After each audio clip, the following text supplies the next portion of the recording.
Bonjour à tous, on se retrouve pour un nouveau Texama Show comme d'habitude pour l'actualité informatique et technologique de la semaine.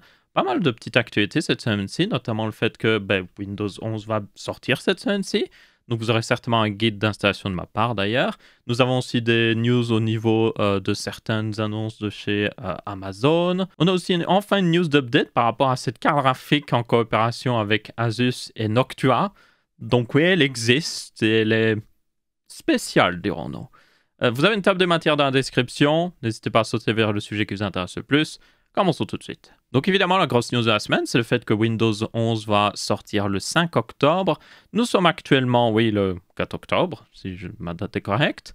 Je n'aurai pas le tuto d'installation directement le jour de sortie, je tiens à le préciser. Surtout que je ne sais même pas à quelle heure ça sort honnêtement. Mais j'essaierai d'avoir le tuto d'installation peut-être pour mercredi.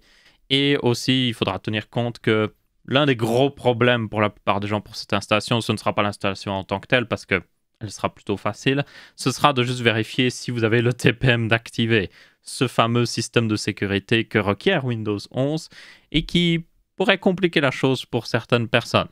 Donc, yep. En attendant, je tiens à le préciser, si vous avez Windows 10, ça marche très bien. Vous n'allez certainement gagner rien de performance en passant à Windows 11, à part dans certains cas très particuliers. Donc, yep, restez avec Windows 10, vous êtes très bien, tout va bien, pas besoin d'upgrade. C'est surtout, il y a des changements importants, mais ce sera surtout pour les processeurs futurs et certainement du meilleur hardware dans le futur. En attendant, si vous êtes déjà sur Windows 10, ne vous sentez pas obligé d'upgrade juste pour le fait d'upgrade. Je sais qu'il y en a des fois qui sont en mode « Oh, il me faut le dernier truc le plus nouveau. » Mais par exemple, pour ça, ce n'est pas forcément nécessaire. Donc, yep. Du coup, on verra bien. J'ai pas encore vu la procédure d'installation Windows 11, mais je suis pratiquement sûr qu'elle est très similaire à Windows 10. Je suis même pratiquement sûr que c'est exactement la même. Et du coup, je vais pouvoir vous conseiller aussi sur mes petites astuces à chaque fois pour skip, par exemple, le fait de se connecter à un compte Microsoft. Il suffit de déconnecter Internet, ça marche très bien. Aussi, une news en rapport avec Windows 11, c'est le fait qu'il y a un problème de performance dans les jeux vidéo avec un certain paramètre. Alors, ce n'est pas un paramètre activé par défaut, il faut le savoir, c'est VBS, c'est pour la virtualisation. Et aussi, ça n'affecte que des anciens processeurs qui ne supportent pas certains sets d'instructions, notamment les sets d'instructions MBEC, voilà, qui ne sont pas présents sur les Ryzen 1000 ainsi que les Core Intel de 6e et 7e génération. Après, techniquement, il faut quand même le rappeler, vous n'avez pas de puce TPM avec ces processeurs non plus, donc vous n'êtes pas censé avoir Windows 11 en toute logique. Mais bon, si vous êtes dans ce cas-là, tenez-en compte. Donc c'est très particulier. Le seul cas que je vois, c'est quelqu'un qui aurait peut-être un des premiers Threadripper, genre les premiers Threadripper 12 et 16 cœurs, qui fait du développement et qui voudrait installer Windows 11 pour profiter peut-être de VBS. Je ne sais pas. Tenez-en compte, vous aurez des problèmes de performance dans les jeux vidéo. Mais encore une fois, c'est très spécifique. Mais comme vous pouvez voir, c'est quand même un sacré coup en performance. Pourquoi? Parce que tout simplement, le processeur est obligé d'émuler ces instructions. Et même si vous faites autre chose, genre vous jouez à un jeu vidéo, ça continue de tourner en arrière-plan, donc c'est un peu bizarre. Donc, yep. Si vous êtes dans ce cas-là, très particulier, désactivez-le. Enfin, il est désactivé, mais assurez-vous de le désactiver quand vous allez jouer à un jeu vidéo. Après, encore une fois, si vous êtes sur Ryzen 1000 ou un Core Intel de 6e ou 7e génération, vous n'êtes pas vraiment censé pouvoir installer Windows 11 vu que vous n'avez pas le TPM, mais ouais. Peut-être certaines cartes mères l'auraient, donc il y a peut-être une possibilité en vrai. Ensuite, on a des petites news au niveau d'Amazon, notamment le fait qu'ils ont annoncé un robot, l'Astro Robot. Oui, c'est un nom un peu particulier. Donc comme vous pouvez voir, ce petit robot tout mignon avec un écran, avec des jolis petits yeux, deux petits trous, qui ne vous laissez pas tromper par son apparence. À la moindre occasion, il pourra vous espionner et vendre vos données à Amazon ou autre chose. Donc, enfin, il n'a même pas besoin de les vendre vu qu'il s'est fabriqué par Amazon. Mais dans tous les cas, c'est un robot espion. Donc, ne vous laissez pas tromper par son apparence plutôt mignonne. Et du coup, le but, outre de collecter des données pour Amazon, forcément, c'est de tout simplement surveiller votre maison. Donc, il pourra surveiller. Vous pouvez faire des conférences avec, comme vous pouvez voir. Après, ça me semble être le pire point de vue possible, parce que vous êtes obligé de littéralement regarder au sol. Genre, ça va grand-père, ça va, ouais. Enfin, c'est très bizarre. je ne vois pas trop l'intérêt d'avoir un robot comme ça qui... Si encore il avait un truc qui pouvait rehausser l'écran un petit peu... Ouais, je suis vraiment pas convaincu. Pour ceux qui se demandent, il n'aspire pas non plus. Donc vous pourriez vous dire, oh, ça fait combo, il aspire ou autre chose. Non, il se balade juste chez vous et il peut faire des trucs. Hein. Vous pouvez utiliser Alexa et tout ça, mais je vois pas trop l'intérêt. À part... il y a quand même... Ah oui, il y a quand même le truc qui ressort, c'est vrai, qui scanne. Donc, le gros intérêt qu'ils mettent le plus en avant, c'est l'intérêt sécurité. Mais après, quand on sait que c'est Amazon, l'intérêt sécurité devient juste un intérêt d'espionnage, selon moi. Mais bon, enfin, c'est pas du vrai espionnage, mais vous sentez surveillé par Amazon, dirons-nous. C'est aussi en rapport avec un autre truc qu'ils avaient annoncé par le passé, si vous vous souvenez, qui était ce petit gars-là, qui était un drone qui permettait justement d'aussi surveiller votre maison. Donc ça ressemble vraiment à, on peut le dire, à un drone avec une de ces sonnettes de sécurité que vous mettez à l'avant de votre maison. Ça ressemble vraiment à ça, accroché. J'ai vraiment l'impression d'ailleurs que c'est juste ça. Et du coup, ce drone juste se balade chez vous et encore une fois, surveille. Alors, c'est pas fait pour surveiller quand vous êtes là, forcément. C'est fait pour quand vous êtes au travail. Il fait un petit tour toutes les heures ou autre chose et il s'assure que tout va bien. L'intérêt du drone comparé au robot qui roule, c'est que le drone peut passer à beaucoup plus d'endroits s'il marche bien, encore une fois. Mais aussi, et il faut le rappeler, il va se balader chez vous et il va scanner tout ce qui se passe. Donc, encore une fois, c'est Amazon, donc à voir si vous aimez ça. Vous pouvez aussi le contrôler à distance et tout ça pour aller voir si...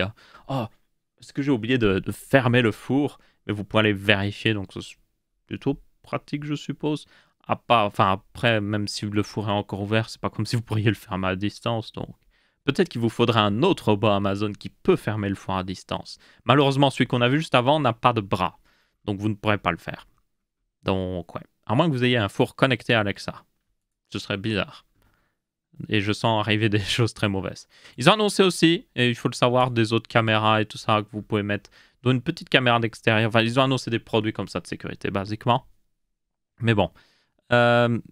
Encore une fois, personnellement, je ne suis pas un grand fan des produits comme ça Amazon.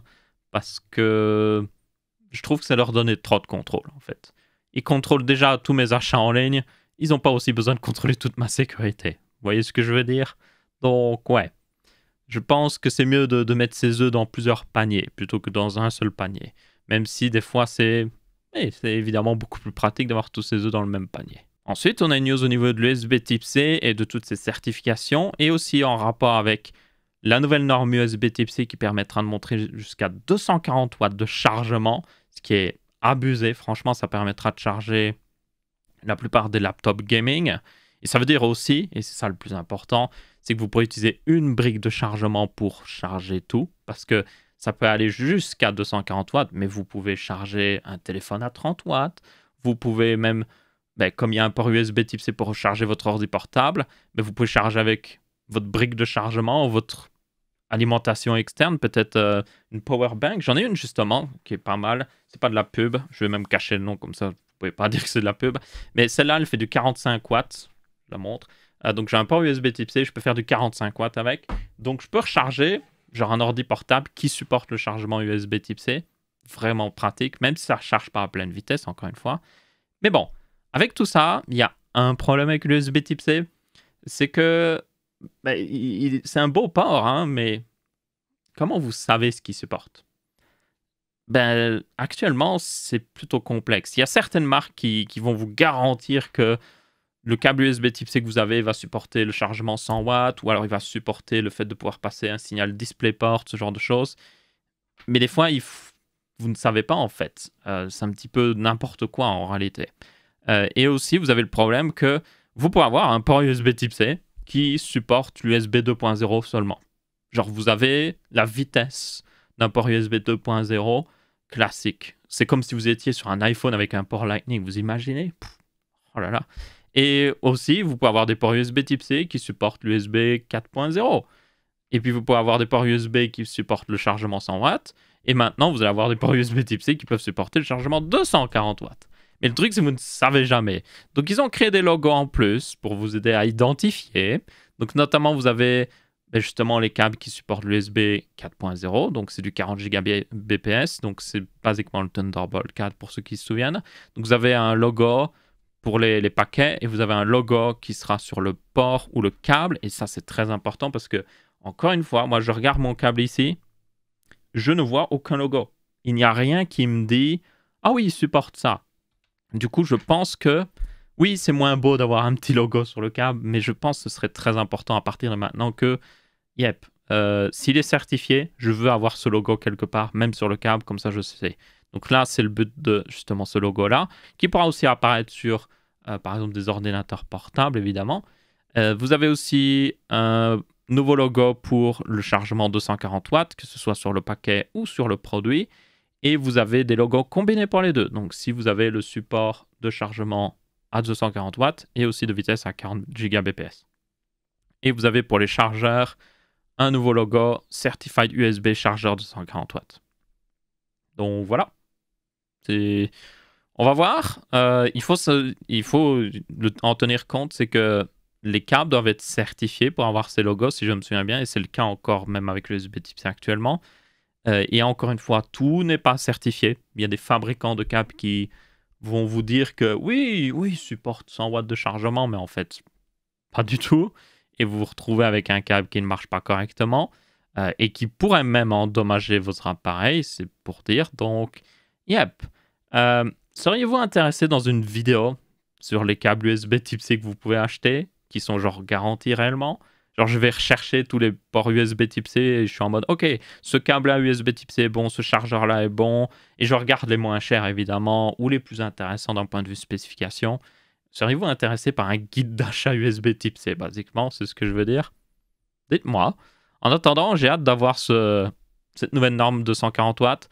Même si, tenez-en compte, il faudra que les appareils soient, genre, de nouveaux appareils pour supporter les 240 watts. Notamment les ordinateurs portables. Ça ne veut pas dire que le nouveau chargeur de 140 watts sort avec le nouveau câble USB Type-C 240 watts. J'ai déjà un ordinateur portable qui date d'1 an qui supporte le chargement par USB. C'est bon, j'ai juste à brancher et ça marche. Non, il faudra un nouvel ordinateur portable qui le supporte parce que vous devez bien vous douter que faire passer 240 watts d'énergie par un port USB Type-C requiert que ce port USB Type-C soit un petit peu renforcé et surtout puisse gérer autant de justement l'électricité qui passe. Ensuite, nous avons la fameuse news sur la coopération Asus Noctua sur une carte graphique avec des ventilateurs Noctua. Et comme vous pouvez voir, c'est spécial, on peut le dire, d'un point de vue couleur. Voilà, je m'attendais à ce que Noctua fasse des ventilateurs noirs pour cette version-là.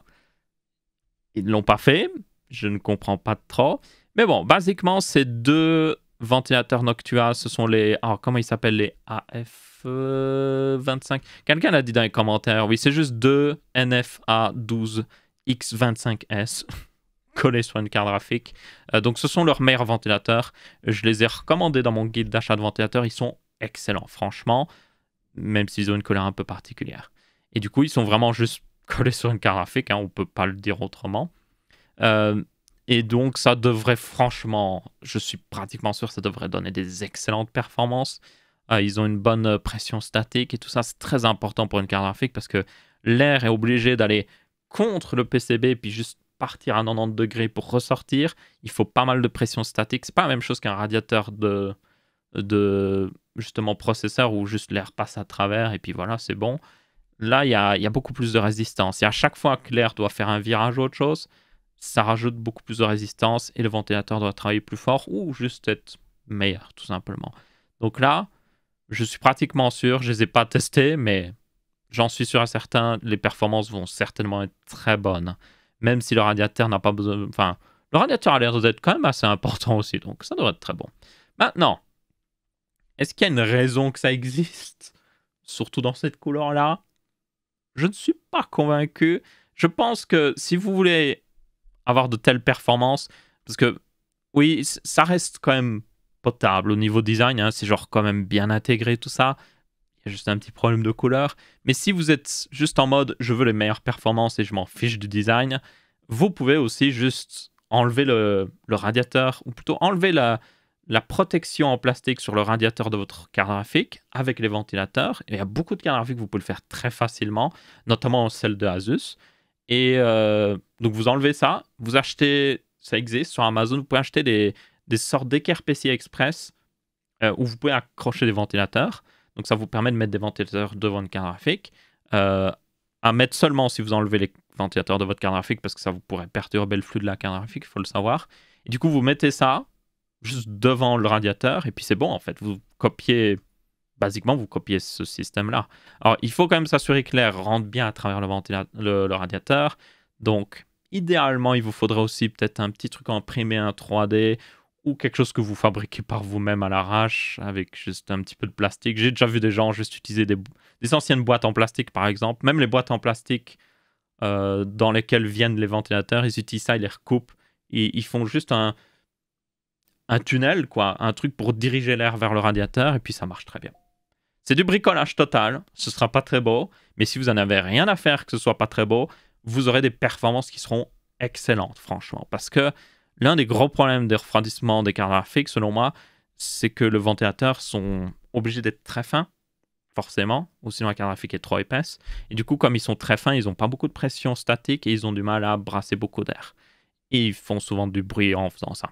Donc, si vous mettez un ventilateur beaucoup plus épais, oui, la carte graphique est plus épaisse, mais après, vous gagnez tellement en performance que ça vaut totalement la peine. Et pour ceux qui se demandent, enfin, pour ceux qui se disent « Ah oui, mais tu perds de la place, tu aurais pu mettre plus de slots PC Express, autre chose. » La plupart des gens, franchement, ont une carte graphique. C'est très rare de voir quelqu'un, genre, regardez mon PC là, Overkill. Bon, vous le voyez pas là, mais regardez mon PC Overkill. Il y a juste un truc dans le slot PC Express, c'est la carte graphique. Je n'ai rien en dessous, je n'ai rien au-dessus. C'est le seul truc que j'ai. Et la plupart des gens sont comme ça, donc qu'est-ce qu'on s'en fiche de bloquer peut-être un slot PC Express qu'on va jamais utiliser à côté de ça, vous pouvez avoir genre des bien meilleures performances dans les jeux vidéo. Moi, je prends les meilleures performances dans les jeux vidéo et aussi une carte graphique plus silencieuse. Aussi, tenez compte si vous le faites, cette modification. Je pense que j'en ferai une vidéo parce que c'est hyper intéressant. Il vous faut aussi un adaptateur pour brancher les ventilateurs directement sur la carte graphique. Donc, il faut un adaptateur vers un tout petit 3 ou 4 pins parce que les ventilateurs des cartes graphiques utilisent le même design, on va dire, de connecteur que les ventilateurs classiques. C'est juste que c'est une version plus petite. Mais c'est les mêmes fils et tout. Donc, il vous faut un adaptateur pour ça. Et du coup, ça vous permet d'avoir un carte graphique qui régule automatiquement sa température. Ou sinon, vous pouvez le faire aussi via un logiciel ou autre chose. Donc, ça, c'est possible aussi. Mais en attendant, c'est cool de voir ça, mais dites-vous, vous pouvez le fabriquer par vous-même. Ce sera moins esthétique, mais ça marchera certainement pratiquement aussi bien. Dans tous les cas, c'est à peu près tout là-dessus, il n'y a pas vraiment plus à dire. Ensuite, on a une news sur le Fairphone 4. Le Fairphone, si vous ne savez pas, c'est un téléphone qui est fabriqué dans le but d'être déjà éco-responsable, réparable et surtout faire pour tout le monde qui a été impliqué dans sa fabrication. Donc, ça veut dire que tout le monde est payé correctement, a des conditions de travail correctes et ce n'est pas des gens qui sont exploités quelque part pour fabriquer le moins cher possible. Donc, c'est un téléphone qui directement, si vous êtes intéressé par ce genre de concept, tenez-en compte, il est cher. Franchement, il est cher. 579 € de prix de base, c'est quand même pas abordable, on peut le dire. Mais il a des specs raisonnables pour ce prix-là. Après, encore une fois, vous devez en tenir compte vu qu'il est fait pour être réparable, qu'il est fait pour respecter toutes les personnes impliquées dans la chaîne de fabrication. Il va forcément coûter plus cher pour les mêmes specs. Donc, il a un Snapdragon 750G, 6 Go de RAM, 128 Go de stockage. Vous avez aussi un modèle plus véloce avec 8 Go de RAM, mais franchement, je ne le prendrai jamais. 6,3 pouces, écran LCD, pas de OLED, forcément. Il a un design... Bon, c'est pas le plus moderne. Je dirais c'est un design de 2017. Mais ça va, ça fait toujours le job. Même en 2021, il n'y a pas trop de problèmes. Vous avez un écran... vous avez un capteur de 25 mégapixels à l'avant, une batterie de 3900 mAh. Vous avez le Quick Charge d'ailleurs aussi, donc ça c'est plutôt cool. USB type C forcément. Vous pouvez charger de 0 à 50% en 30 minutes. Android 11 dessus. Vous avez un capteur d'empreinte sur le côté, un slot micro SD pour étendre le stockage Et au niveau des capteurs arrière, vous avez deux 48 mégapixels, un grand angle normal et un ultra grand angle. Et le troisième truc que vous avez vu, c'est juste un autofocus laser. Et puis vous avez un flash. Donc, yep, c'est pas le smartphone qui va révolutionner le monde du smartphone. Ici, le gros intérêt du Fairphone, c'est que déjà, il est facilement réparable. Et ça, c'est un gros plus selon moi. Donc, vous pouvez voir, vous pouvez enlever la coque arrière est en plastique. Donc, vous pouvez l'enlever comme les anciens smartphones. Et vous pouvez enlever la batterie comme les anciens smartphones aussi. Enfin, même anciens smartphones. C'est anciens smartphones où vous pouviez juste enlever la coque à l'arrière et puis juste tirer la batterie. Et c'était génial. Ça, j'adorais personnellement. C'était très pratique pour genre reset facilement un smartphone qui avait bugué. Même s'il bug moins maintenant, donc je suppose qu'on n'avait plus trop besoin. Mais c'était aussi pratique parce que certaines personnes achetaient plusieurs batteries. Et comme ça, ils pouvaient la remplacer très vite pendant la journée au lieu de recharger. Et puis après, en fin de journée, recharger toute leur batterie ou autre chose. J'ai déjà vu des gens le faire, ça. Donc, ça ne m'étonnerait pas que pour le Fairphone, il y a d'autres personnes qui s'amusent à le faire aussi. Et puis, ça veut dire aussi que vous pouvez changer facilement la batterie. Donc, si elle devient mauvaise, parce que vous utilisez trop votre smartphone, ben, vous pouvez la changer facilement. Donc, ça, c'est plutôt un gros plus. Après, ne vous attendez pas à une bonne résistance à l'eau. OK? Vous pouvez l'utiliser un petit peu sous la pluie ou autre chose, mais n'allez pas dans une piscine avec, parce qu'il va juste mourir instantanément. Donc, yep. Mais ouais, que pensez-vous de ce genre de smartphone? Personnellement, je pense que c'est une chose qui doit exister, clairement. Après, je suis pas sur le niveau du prix, selon moi. Genre, ça me semble être cher quand même. Je suppose qu'ils doivent avoir un truc qui montre qui touche l'argent et tout ça. Mais ça me paraît étonnant que ça coûte quand même aussi cher. Selon moi, on pourrait clairement fabriquer un smartphone pour moins cher. Déjà, le truc, c'est qu'ils utilisent un Snapdragon. Les Snapdragon coûtent beaucoup plus cher que, par exemple, les Dimensity de chez Mediatek, qui sont pourtant, pour le même prix, plus puissants. Donc, pourquoi pas ne mettre justement un Mediatek Dimensity là-dedans et économiser sur le prix pour tout le monde, quoi. Surtout que, je ne sais pas, peut-être après que aussi Mediatek a des conditions de travail qui sont pas bonnes et du coup ça ne rentre pas dans l'optique justement du Fairphone. C'est tout à fait possible. Mais bon, je dis ça parce que je compare par exemple à, vous avez Framework qui est un ordinateur portable qui est en train d'être un peu lancé en ce moment. Vous avez même genre Linus Tech Tips qui a investi dans la compagnie. Et genre leur principe c'est que c'est un ordinateur portable entièrement réparable. Et genre, vous pouvez vraiment enlever chaque truc très facilement et tout ça. Du coup, je me dis que, ben, eux, forcément, ils ne sont pas totalement comme dans le concept du Fairphone parce que, aussi bien, beaucoup de ces composants sont fabriqués dans des usines classiques comme tous les autres constructeurs. Et ici, encore une fois, le principe du Fairphone, c'est que ben, tous les travailleurs impliqués ont des conditions de travail qui sont très bonnes et surtout, ils sont payés ce qu'ils sont censés être payés. Mais bon, c'est juste que Framework, par exemple, eux, ils sont pas beaucoup plus... Au final, ils sont le même prix pour les mêmes specs que d'autres constructeurs d'ordinateurs portables. Du coup, je me dis, là, avec ce Fairphone, il est quand même beaucoup plus cher. Genre, un téléphone avec des specs équivalentes vaudrait 300 €. Donc, il y a une plus-value de 279 € sur ce smartphone. Et je suis en mode, c'est quand même pas mal. Hein, ça me paraît même peut-être trop en vrai. Genre, c'est pratiquement x2 du prix, donc... Yep, j'aimerais voir une séparation de qui touche quoi et tout ça, parce que je pense que ça pourrait être intéressant. Mais bon, peut-être que c'est ce qu'il faut vraiment payer pour que tout le monde ait sa part du marché. Hein. Ensuite, on a un leak, je suppose. Il y a toujours des leaks, surtout en fin d'année pour les prochains appareils de chez Samsung, forcément, un petit peu comme les iPhones pendant le courant de l'année, on a toujours plein de leaks. Et du coup, nous avons un leak du Galaxy S22 Ultra qui, honnêtement, basiquement ressemble à une Galaxy Note. C'est franchement, on dirait le design d'une Galaxy Note. Donc, notamment les bords très droits en dessous, mais arrondis sur le côté. Le stylet qui est clairement ici, on le voit, il y a un petit port. C'est basiquement une Galaxy Note, franchement. Et il faut le savoir, ben, Samsung n'a pas fait de Galaxy Note cette année-ci. Ils en ont toujours fait depuis de très nombreuses années. C'était même leur flagship jusqu'à maintenant. Maintenant, on peut dire que le flagship, c'est soit le S21 Ultra, ou alors vous pouvez considérer aussi le Galaxy Fold 3 comme un flagship, même si c'est différent selon moi. Je considérerais plus le Galaxy S21 Ultra comme le vrai flagship. Bref, dans tous les cas, Samsung a clairement décidé que les Galaxy Note n'avaient pas beaucoup d'intérêt de continuer d'exister. Mais maintenant, il semblerait qu'ils voudraient faire un Galaxy S22 Ultra qui est basiquement une Galaxy Note. Donc, à mon avis, franchement, ils ont fait des études. Ils ont vu que la gamme Galaxy, genre S21, S22 et tout le tralala, avait juste une meilleure... Les gens les reconnaissaient plus facilement.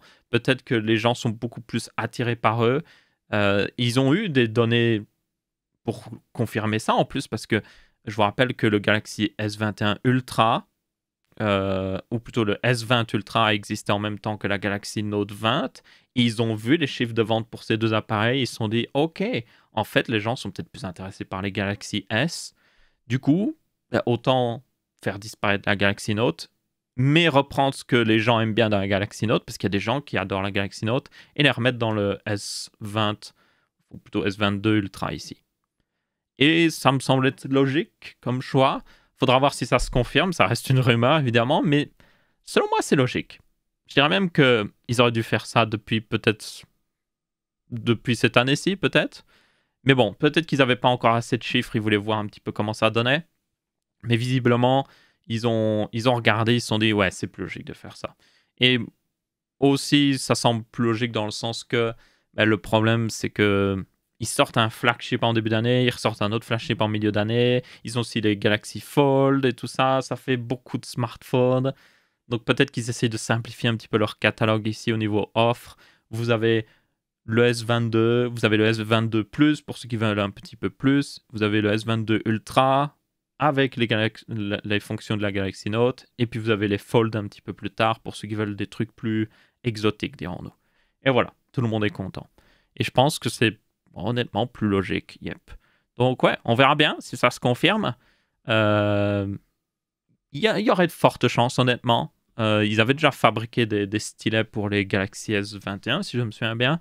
Donc ils ont dû voir que les stylets n'étaient pas très populaires aussi quand ils étaient vendus à part, parce que le problème, c'est que vous le mettez où? Genre, vous prenez votre smartphone, vous avez un stylet qui tient quelque part. Même si vous l'aimantez, il va tomber ou autre chose. Très embêtant. Quand il est stocké à l'intérieur, c'est très simple. Donc, à mon avis, ils sont des yep. Essayer de séparer les fonctionnalités ne marche pas, mais garder deux smartphones différents ne marche pas non plus. Combinons tout. Faisons juste un smartphone avec tout et avec le nom qui vend le mieux, et puis tout le monde sera content comme ça. Donc ouais, on verra bien ce que ça donnera. Après, tenez-en compte, ça va être un smartphone qui va coûter 1200, 1300 €, donc yep, pas pour tout le monde. Et du coup, sur ce, on va rester là pour ce texte à ma chose. J'espère que vous avez bien apprécié. Si c'est le cas, vous pouvez laisser un petit pouce bleu. Si ce n'est pas le cas, vous pouvez laisser un pouce rouge. On se retrouvera pour un prochain épisode et je vous dis ciao ciao.